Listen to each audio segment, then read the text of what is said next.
Good morning. Good morning. Thanks a lot for being here. I appreciate your leadership actually in this area, as you were the first elected official throughout the region to come when we first invited you back in 2010, and have kept in touch with us on a very consistent basis with what's going on in the region. And I commend you for that because I see that as a communication leadership. And it's the first piece I wanted to touch on. We talked a little bit earlier this morning of the number of events you're at, putting feet on the ground, shaking hands, having people reach out to you and communicate to you. You're as active and interactive as a communicator online via your Twitter feed and your Facebook feed and what you're doing via your website. How are you doing that old school as well as you're doing new school? One, I do think just for representative government, it's important for one, me to stay in touch, and secondly, for the 710,000 people I represent to be able to stay in touch with me. Sometimes that is literally touching you at a pancake breakfast at St. Mary's Church in Crown Point, VFW chili dinner, whatever it may be. On the other hand, as someone on my staff suggested to me some years ago, my father, who is now 96, played his politics and did his public service in places like the Glen Park Demo Club, Marco's Tavern on Ridge Road, the two Lithuanian parishes whose buildings do no longer exist in Lake County, and that's how he was very successful.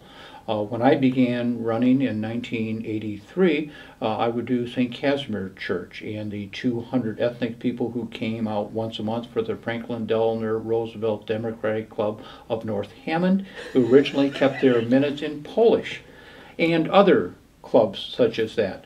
For all practical purposes, and the FDR Club still exists, but a mere shadow of those 200 people that used to show up once a month, people communicate differently today.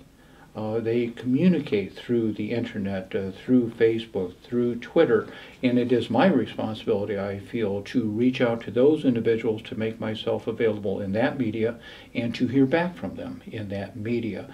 And so I must say some of the credit goes to putting it into perspective for me. Okay. Some years ago that life evolves and don't get stuck. Yep.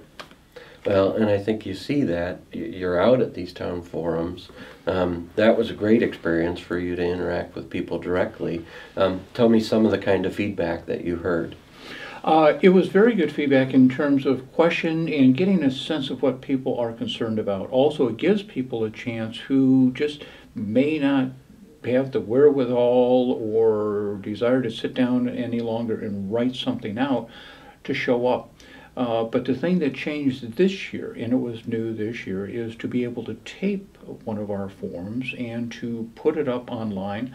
So again, despite the fact that I did 24 forums over an entire week in 5 counties, some people, based on work schedule and illness, child care duties, whatever it may be, just couldn't do it. So if nothing else, they could hear essentially what that presentation looked like, and also had an entire week in which to, through the media, write any question and communicate any question they had to us and get a response back. So even if you weren't at the forum, in a sense, and it was a shadow of the forum itself, you could still participate by seeing what I said and go ahead and ask me a question and you're going to get a response back. So the principal premise of the individual taxpayer that is communicating with you is your voice can be heard. You've got just about every outlet you could imagine for them to have that voice heard. Right, and I tell people, setting aside the social media for a second, I also have a responsibility to try to hear those I'll never hear from. Okay. And I always use Medicaid recipients compared to Medicare recipients. As you can imagine, at most of our forums, Medicare is a very broad-based middle-class program. I hear from people who are rightfully concerned about the future of the program. For Medicaid, for those who are indigent in our society, they're just trying to get through today and the end of the day. They may not even know who their representative is. If they do, they may have lost hope that it's going to make any difference. They may not have a stamp to put on the envelope to send to me, let alone know where I exist. So I also do have that responsibility on top of everything else. But I do really think the internet has been a fabulous opportunity to make sure all of those 700,000 people have that chance, and even for people who may not have the financial wherewithal, obviously you have access to our public library and other types of public offices. Um, if you turn on the TV news at night, if you turn on the radio, if you open the paper, if you read magazines, if you read blogs, it's difficult to actually find a lot of examples of people that are getting along in politics. It's a pretty contentious time at the federal level. It's a pretty contentious time at the state level. Depending on the community, it's a pretty contentious time within the community. Tell us, are there people truly getting along? Are there people working in sync? And what do you do to build on those models so that the public can trust that there is a lot getting done, despite maybe the rancor about some individual topics? It's why ValpoLife is very important, because I do draw a distinction between media and news. And unfortunately, and I hate to stereotype, but most national news today, with the exception of PBS and a couple of other rare exceptions, is what I characterize as media. It's for people at a counter giving their opinion on a snippet of what may be news. Some of it is just factually incorrect, and for all practical purposes, I've stopped watching it. The one that always sticks in my mind is a commentator on such and such TV station saying, "We've had these deficits for decades and decades and decades." That's not true. We had a balanced budget in 2001. Regardless of your opinion on the budget, that statement is not true. Just get the facts straight. And I have ostensibly 3 reporters sitting there and all nodding knowingly, "Oh yeah, boy, that's terrible." Why don't you ask, or have you checked that fact? That's not true with facilities such as yours and others locally, the local media. They're trying to at least get facts out, and we may disagree, and then we can have a disagreement and argument. But you get the basic common piece of knowledge out, and then the person can make their own decision. So that has been, I think, also very destructive of the political process in a good sense of the word. And you are correct. If you watch that, and that's all you see, and that's your only source, you would think all we do all day is fight each other, argue, and mud wrestle. The example I have used is for all the rancor that you see, and it exists. There's no question about it. I sit on the Appropriations Committee. Our committee is charged with funding the operation of the government, not inconsequential. We spend about $1 out of every $3 that actually is expended by the federal government, but it runs the government, the Department of Defense, Education, pick an agency. We pass this year with a Republican House and a Democratic Senate, Democratic President, all 12 of our bills negotiated, met all of our budget targets, and the total amount of money was $1 trillion. That is not an inconsequential feat. And as you describe it, you had adults in charge. If Rodney Frelinghuysen, a Republican from New Jersey, who was my chairman on energy and water, he was my ranking member a year ago. If Bill Young, the chairman of the Defense Subcommittee, on which I served from Florida, Republican, was here, you would have a respect for them. You would end up developing a friendship with them, and we get along. And we do not agree all of the time. We work our differences out, because if we do not agree, then you close that section of the government down. Yep. So there is some tradition, if you would, some learned experience, literally over 2 centuries of the committee, that we have to get our work done, and it tends to attract those kind of people. So I have told my constituents, we have some sharp divisions. I am very concerned about the institution of the Congress and its inability, both houses, forget parties, to make permanent decisions. We got a big problem. I'm concerned about it. But there are some centers of gravity to build on. All hope is not yet lost.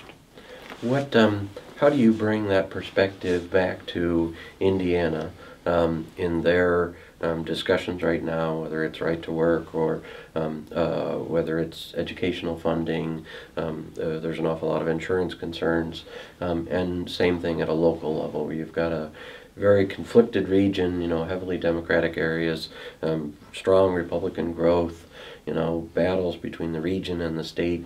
Who do you reach out to in the state level that you find you can come to common ground with, and who do you work with regionally that you find that you can come to common ground with? The simple answer is everyone. You look at Portage County, we now have Mayor Snyder in Portage. Happens to be a Republican, they tell me. Have had a very productive meeting very early on at the request of the mayor to sit down and see which federal projects we have been working on in the city of Portage, to make sure we have open communication and how we ought to proceed. I have had a long-standing relationship with Mayor Casas in Valparaiso. You look at the cooperation he's engaged in at the state level for improvements along US 30. Think about some of the work we've done with the city for sewers. His coordination with the university, we've tried to be helpful in that area as well. The election's over. I'm certain if you talk to John Casas right now, he's very proud he's a Republican. I'm proud I'm a Democrat. We fortunately won our elections, or from some people's perspective, unfortunately won our elections. We got to work together. Yep. And I tell people in Northwest Indiana, and I bet you find it in the people you talk to, perception does lag reality in Lake and Porter County, in that people are getting along and cooperating to a greater degree than before. Do we have farther to go? Sure. Yep. But there is more of that going on, and I have not found that to be an impediment. Those who have tended to have their feet just stuck in the ground and unable to move, they've tended to go away, if you would. What are some of the highlights as we get a little bit broader this year and move into LaPorte County, and then later in the year throughout the region, Lake County and beyond in Northwest Indiana? What are some of the highlights as we go east of here and west of here that you think as a good news-based group we're going to find? I'm very pleased personally with reapportionment, and I say that from a self-interest standpoint, simply because if you look at the first congressional district as drawn for the next 10 years, having essentially the western quarter of LaPorte County and now all of Porter County and all of Lake County. All of Porter County was not in the first district until this year. It just makes incredible sense. As I describe it, you have all of the industry along the shoreline. You have almost every mile of Indiana shoreline on Lake Michigan. I tell people I remember as a staffer going to a meeting with Congressman Floyd Fithian, Congressman John Bradamus, Congressman Adam Benjamin, deciding where the two entrances to the Indiana dunes were going to be. Very interesting meeting. Yep. It was very inconclusive. Yep. It's all in one district now, so hopefully you can make a decision absent some of those types of potential problems. And the demographics of Michigan City are almost identical, any way you slice it, to Lake County, Indiana, for example. So demographically it makes sense as well. The first district is now all on one time zone, which I find thrilling at this point in time. Didn't have that. And so, again, you got that commonality, and I also think people have a recognition. We have our own identities.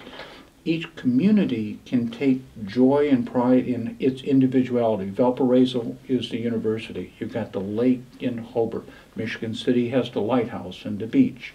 But also, we're part of the Chicago metropolitan area, and that's how Shore ties us together. The commonality wanting the Gary Airport developed ties us together. And I tell people, Chicago's economy is larger than Switzerland's. We want to maintain our own identity, but it is time we truly make an effort to connect ourselves to take advantage of that economy, to build the job base here. There's probably the last point I would touch upon is there's a tremendous amount of enthusiasm. Some are concerned with a little bit too much enthusiasm or optimism, but how do you see Gary and the potential resurgence of that city?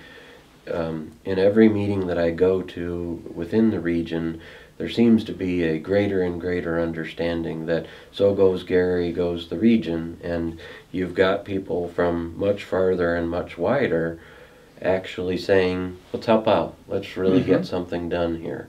Tell me a little bit about your thoughts on that. Yeah, I do think there is definitely a perspective outside the city of Gary that we do not benefit and we are hurt if Gary does not do well. And also, I think the willingness of wanting to help is again exemplified by somebody like Mayor Casas. He is a strong proponent of the Gary Airport. Well, that helps all of us. You can live in Valpo, work there. You can, if somebody in Indiana is paying more tax, I'm ahead of the game. Yep. So we're all ahead of the game. I've had my heart broken before. I've had my hopes raised. I think this is the real deal. I think Mayor Freeman Wilson is a very, very bright individual. She ran 3 times to be mayor of Gary. She lost twice. She kept going back and trying to be mayor of Gary because that's what she wants to do with her life. So that sense of dedication and wanting to do something with the job, not for personal aggrandizement, also leads me to believe she'll be successful. You look at the Gary Airport. Unfortunately, we have talked about development of the Gary Airport for several decades. Yeah. One of the final stumbling blocks, if you would, is finalizing in writing, signing the contract, agreements with 3 railroads to relocate at the end of the runway so we can begin to spend federal money that is in the pot. One of those has now been signed, Norfolk Southern. 2 more were very close to, and I would never have said that before. Is that going to change the world tomorrow? No, but the mayor is absolutely focused. Let's get one thing done that is very centered on economics, job base, and tax base in Gary. Then let's move on to part 2. There's 1,000 things to do. Let's get one thing done. And Definitively. Also, yeah, and I think a recognition that, no, people want to help. And there's always self-interest in the world, but it's not selfish. They want to help Gary. I grew up at 38th and Madison. It's heartbreaking. You want to help. And I think a recognition, certainly by the mayor, people aren't looking to take over. They want to help. And I want your help. Yep. And then we're all going to be ahead of the game. I think this is the real deal. Excellent. Yeah. Anything else you want to share with our sort of Porter County growing, East and West networks? What else do you want them to know maybe the year ahead? The year ahead, they will see a lot of smoke, fire, rancor in Washington, D.C. The bad news is there are 3 freight trains coming down the road on December 31st and January 1st. One is that the across-the-board cuts that people thought were going to take place this January actually start January 1st, 2013. Okay. That is not necessarily bad, but some people are very resistant to them. That's January 1st. The Bush tax cuts expire December 31st. If you remember the significant fight over potential default on the debt and the debt ceiling in July of 2011. Democratic president, Republican leadership in Congress says, we don't want to do this again until when? After the election. You read my mind. So we can view that as a negative. I'm an optimistic person. I say that is going to be really focusing people's attention that the time is up. And the last point I just would make very quickly is 100 of us, 40 Republicans, 60 Democrats, signed a letter to the so-called select committee last year. Said, listen, I don't trivialize $1.5 trillion, but given where we are, that's not going to do it. We said you got to do $4 trillion. You got to put every spending program on the table. You got to put every tax in. So again, there's some centers of gravity to build on, and I would be hopeful that this year you'll see some change by the end of the year. Well, it looks like plenty on tap. We're going to have a lot Plenty to on watch. Thanks for keeping us in the communication on what's going on. Thanks very much again for coming by. And we look forward to helping you throughout the year with life. And thank you for what you do. And I do think it is a very vital opportunity for people to get real information and real news as to what's going on in the community and outside of it that affects Northwest Indiana. Excellent. Thank you. Thank you very much. Okay.